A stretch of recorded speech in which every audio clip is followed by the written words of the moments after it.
At this point, I'm freaking out because I don't talk in front of people. I'm a little nervous doing a podcast right now. I just commit to these things and then I worry about them later. Anyone that would listen to me, I was happy to be in front of. I still am. Many people disagreed. A lot of people argued with me and told me there's no way this can work. I shouldn't do it. I didn't know what I was doing. I had no place. And people started getting results. These guys, it's all about sell, sell, sell. And my whole thing is serve, serve, serve. Welcome to StrongerU Radio with Mike Doehla. Join Mike and friends as they discuss issues to keep you healthy, fit, and on track to create a stronger you. Let's listen in now. Hey guys, Mike Doehla here, owner of StrongerU.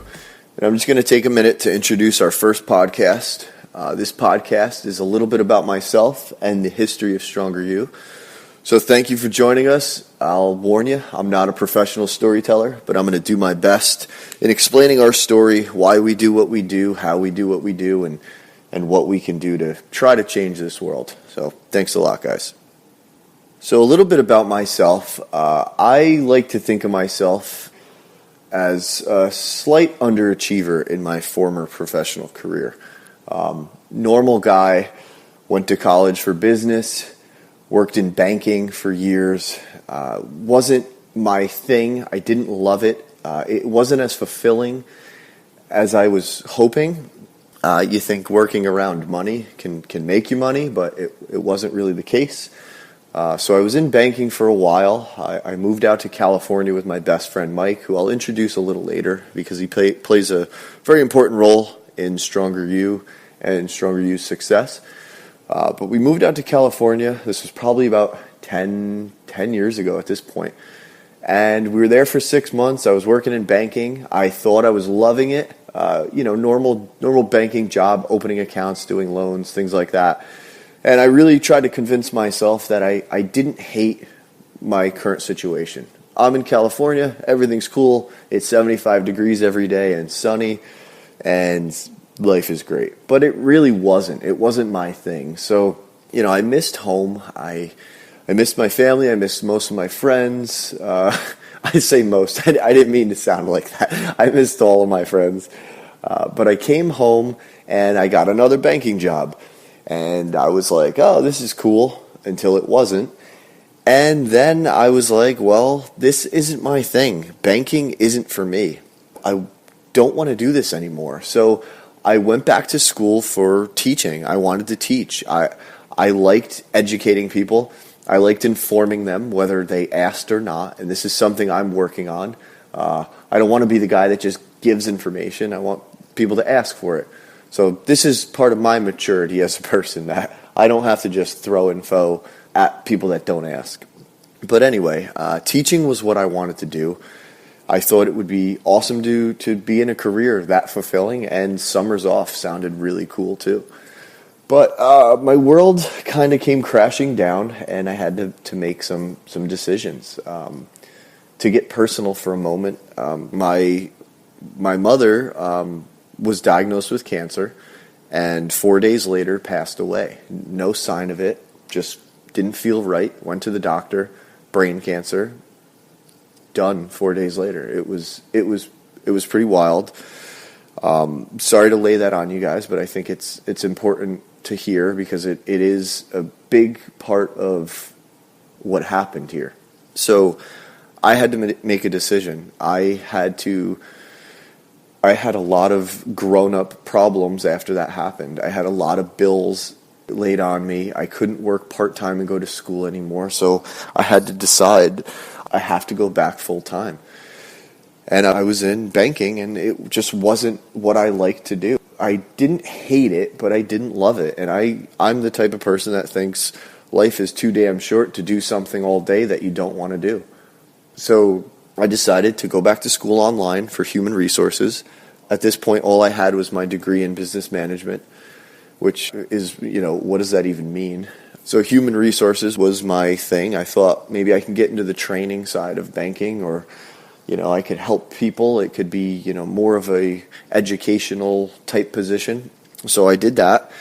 And then I ended up getting a job in human resources where it was for a healthcare agency. We worked with medically fragile children, It was a pretty rewarding job, but again, it was, human resources, and all while this is happening is I'm learning about fitness and nutrition, spending hours a day on message boards, talking to people online, jumping into the stuff myself, learning, messing up, figuring out what works, throwing away what doesn't, and at this time I'm really learning about people and what makes people tick, how to handle different people, how to make people better employees and follow things and all this fun stuff. So I end up talking to my friend Greg, who was on one of these message boards, and he tells me, he's like, hey man, you should try to build out your garage gym. Here's how you do it.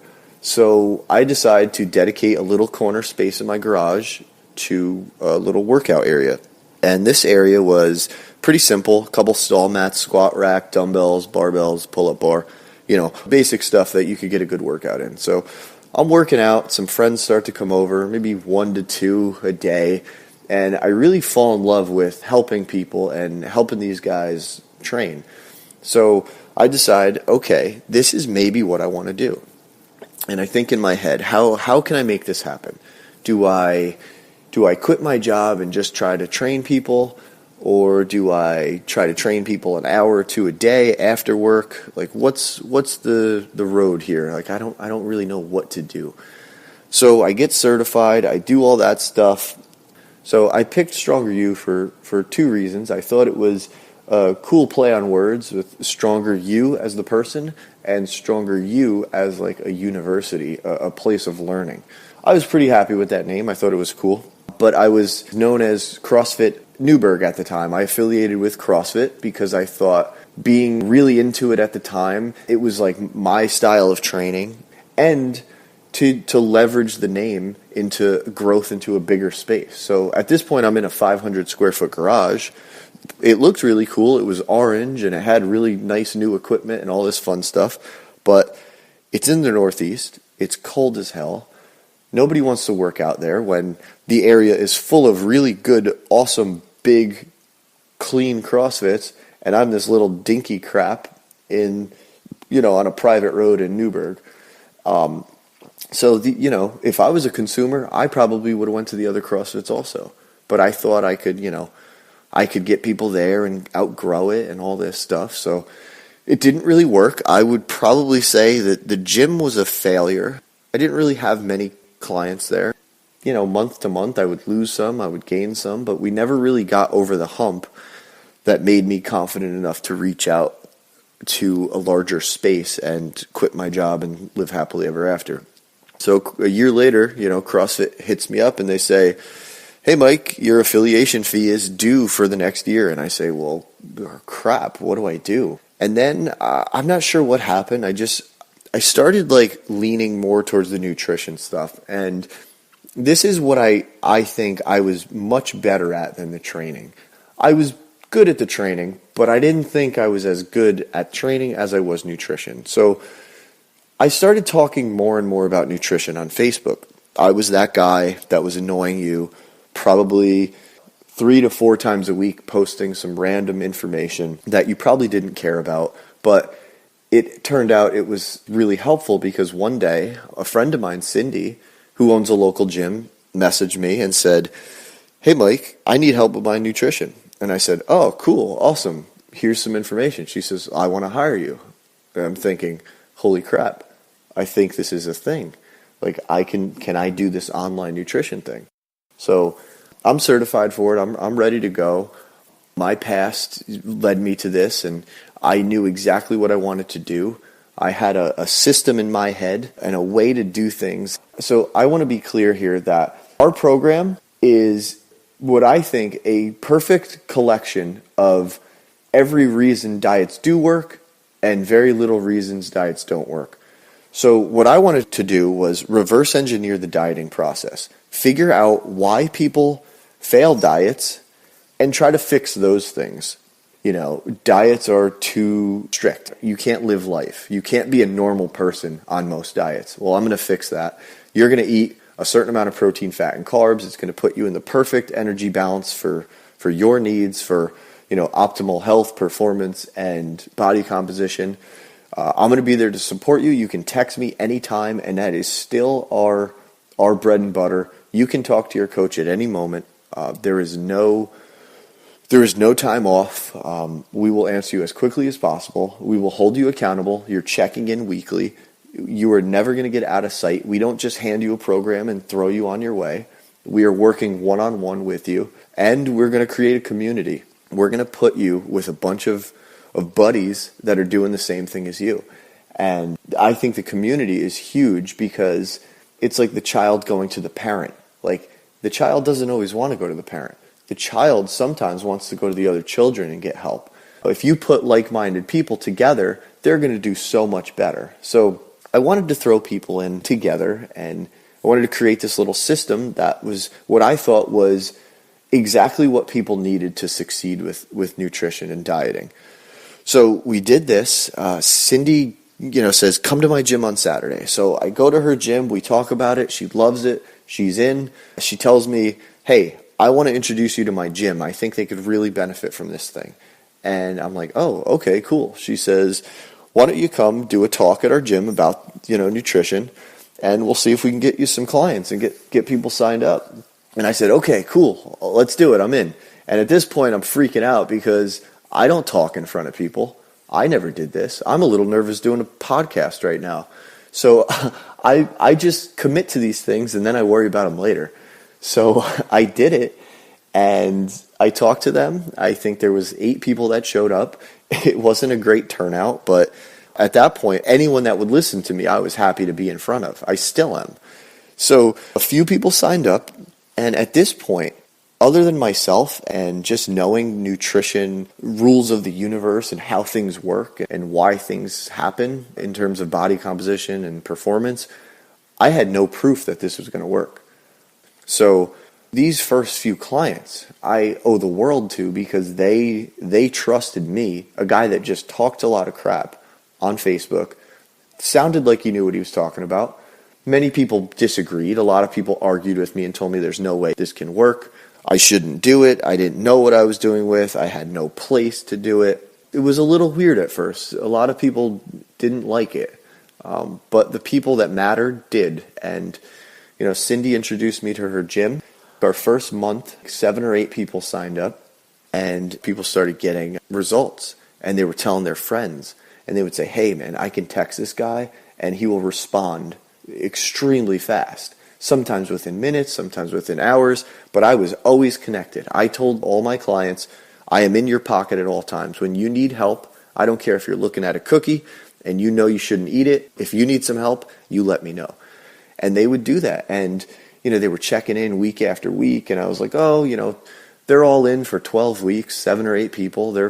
Once their 12 weeks ends, they're probably going to run off into the sunset, and this little thing is just going to fade away. Well, that didn't happen, fortunately. A lot of the other local gyms, they reached out and they said, hey, Mike, I see what you're doing with Cindy and her gym. Do you think you can talk to our gym and get some of our clients on this thing? And I was like, hell yeah, let's do it. So I would go to them. I talked to them. They were signing up. They were getting awesome results. And all while this is happening, I'm still talking about things on Facebook, and I'm gaining a little more confidence because at first, to be honest, I was extremely insecure about it. I listened to people, the negativity, and I like to say that you can always care what people say about you. It's okay, but don't ever let that determine the decisions you make. That's not fair to yourself. So just do your thing. Like I said, I was insecure about it, but I started getting a lot of confidence when a lot of my clients were telling me, like, you're changing my life. This thing is changing my life. And it's extremely weird because we have a system where we don't even know what our clients are eating. And it's all about the amounts they're eating at the times they're eating, and the feedback they give you tell you exactly if they're making the right decisions. So I think a lot of people put way too much emphasis on just eating a certain type of food, but there's so much more to it, and some things are more important than others. And watching this stuff happen was some magical stuff. So we just kept doing this, and I kept pumping it out, and I kept taking care of my clients. And my whole thing is I'm looking at other systems and other products out there for people, and I'm thinking, these guys, it's all about sell, sell, sell. And my whole thing is serve, serve, serve. I'm going to serve these clients the best I can, and I'm going to see what happens. I don't spend money on marketing. We still haven't, which I'm extremely proud of because that says a lot about what we're doing and how happy our clients are. So our clients are so happy that they're just telling everyone about us. And this just kept happening. The Snowball Effect was this core group of people were staying with us, and they were telling their friends, and those people were telling their friends. And before you know it, I have 70 to 80 clients, and I'm like, holy crap, this is awesome. And at this point, it was just a side thing. I was a little more comfortable than I was in my previous careers because I never had a side thing that could work in addition to my main thing. It was one of those things that because it was remote online coaching, I could do around everything else. It was like texting a friend. And I loved it so much that it literally was like texting my friends and helping them with their food. So we kept growing. And at this point, I'm thinking, okay, is there potential for this to be a thing? If I keep growing like this, I'm going to risk a hiccup in service because I have my full-time job, I have a life, I have this, I don't know what I do. So I was talking to my girlfriend and I said, well, what the hell do I do? Do I quit my job? Do I try to just be a one-man show and balance this thing out for the rest of my life and waitlist people? And I don't like waitlisting people because I think that generates the idea of get them in, get them out.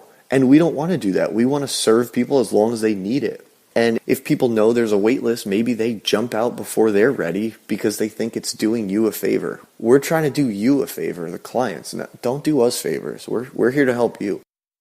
So we never wanted a wait list. So I put in my month notice at work. I said, hey guys, that thing you guys know I do, it's kind of getting busy and I kind of have to get out of here. I love this place. I wasn't unhappy here, but it wasn't my thing. Like I said, I was somewhat of an underachiever, and I think I was kind of meant for something a little greater than, regular office work. I didn't want to do that. That wasn't for me. There wasn't enough creativity. So I went off on my own, and then we just kept getting busier and busier. I don't know if it was I had more time to dedicate. Maybe our clients knew I didn't have my regular job anymore, so I could give this everything I had. So we got busier, and I said, well, I need help. So I reached out to client number one, Cindy, Jason, and Jim, some of my friends on Facebook who were in the field, who knew what I knew. They could serve like I could serve, and some of them were even better at the things I wasn't as great at. I needed a good team with me. So I brought these guys on, Cindy, Jason, and Jim. I had no idea what I was going to do, how many clients they were going to get. At this point, I knew I had to slow down in the amount of clients I could take so we could focus on helping them out and handling all the influx. So they were getting a few clients here and there, and then it just kept getting busier. And a few weeks later, one of them quit their job. They said, well, man, this thing's crazy. I'm in, man. I'm in. And I was like, well, dude, you don't even know what's happening. And they're like, no, man, this is a good thing. And I'm weird. I'm not a pessimistic person. I'm careful. And for me to think of this thing as a full-time job and a hobby and something that can pay our bills, and it almost sounded too good to be true. And I'm thinking, well, this guy's about to quit his job. He must be really confident in this thing, and maybe I should be too. And I knew we had something great. I knew we were doing very well. And, we had something that was changing people when nothing else could. That was the main thing. Our clients are not first-time dieters. Our clients are lifetime dieters who have tried literally everything and nothing's working. And that's why it's growing and helping so many people. But so these guys were just in. They were so dedicated. They were just like me. If that was the scariest part for me, was bringing on help, because I knew my dedication level. I needed to see that in other people. And luckily, the coaches we hire are some of the best people I've ever met. And we kept growing. I had my clients. They had their clients. All the clients are telling their friends. We're finding more gyms to work with. We're putting it out there. Our progress pictures, the feedback, the reviews, everything is stellar. It is amazing. And as we're growing, I just see, okay, we need even more help. So Mike, who I mentioned earlier, my friend who was working at Amazon, I said, hey, dude, I'm good at some things, but I'm bad at other things. And I know those bad things are the things you're really good at. So please quit your job and come work with me. And this was like a kind of a crazy question because Mike has a family. It's not just like a guy quitting his job, and if it doesn't work, he can go get another job. He's leaving Amazon to help his best friend who has some internet food thing going on. Like, that's how crazy does that sound? So he leaves Amazon. He helps us fine-tune everything. So now we're no longer just a bunch of people helping people eat on the internet. We're a really tight system, a really tight organization, super organized, just dialed in. And this is what we're trying to just improve now. And we're trying to really help a lot of people. And we have now a team of 21 dedicated people who I am so grateful for that are helping so many people. At this point, we've had over 5,000 clients in 30 countries trust us with their nutrition. That is, to me, mind-blowing, that this thing grew out of nothing. It grew out of just someone talking about something they were into. And I had no idea I was going to be prepared for this. But every little step and every other job in my past set me up for this career. And I cannot wait to see what this thing does for people. It's addicting. It's why we spend day and night trying to make it so awesome. And I just want to thank you guys for listening to me ramble. I know this is maybe not the most exciting thing, but I think it's important for you to hear, how we started, why we started. Everything was just a reaction to what people needed. So we're here to give that. And I hope you have a really good time with this podcast and hope we can really inform you and maybe even get some of you guys participating. So thanks a lot. StrongerU Radio is a broadcast wellness production powered by StrongerUFit.com. Content copyright StrongerU. Executive producer Frank Sardella. Thanks for listening to StrongerU Radio. For more information on the podcast, visit StrongerUPodcast.com.